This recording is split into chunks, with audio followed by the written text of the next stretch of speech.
Welcome back to Video School, the no-nonsense video series where I show app entrepreneurs and other business types how to set themselves up to make amazing video content so they can start building their online audience.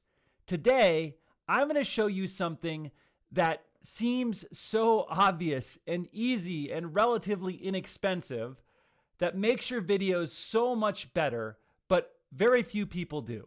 And that is staging your backdrop.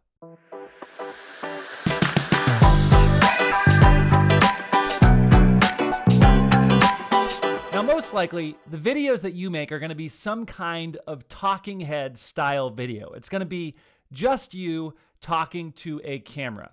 Now, these videos are super easy. Technically, all you need is the webcam on your laptop to get started. But because they are so easy and everyone can do them, you're going to have to work extra hard to make yours stand out. And the easiest way to do this is by staging your backdrop. Here's what you do. You need to set up your camera, like your video, put it on a tripod or whatever, and record a minute of you speaking. Now look at what the camera sees behind you. For most people, this is probably the area behind your desk or workspace. Now here's your mission. Make everything the camera sees look awesome. That's what I mean by staging your backdrop. Deliberately work to make what the camera sees behind you as visually interesting and pleasing as it can possibly be. What's behind you right now? An empty wall? A messy bookshelf? A filing cabinet? You can do so much better than that. Here's what's behind me on this video. I have a bookshelf with some books that I purposely picked out and arranged. By the way, the part of the shelf you don't see, it's almost always a mess. It doesn't matter. I've got some fake plants.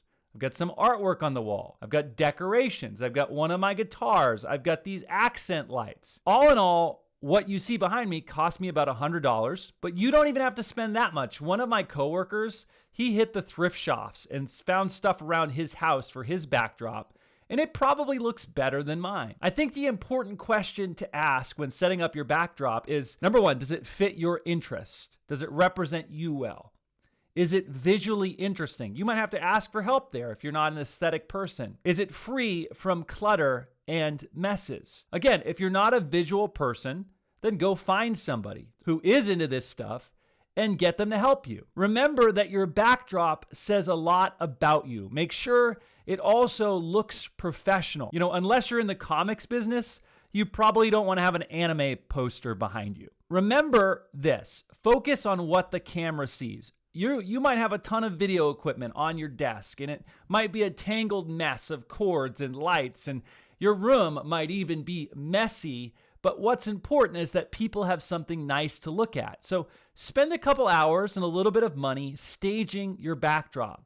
It's a non-technical way to make your videos much more interesting. In the next video in this series, I'm going to show you all about sound.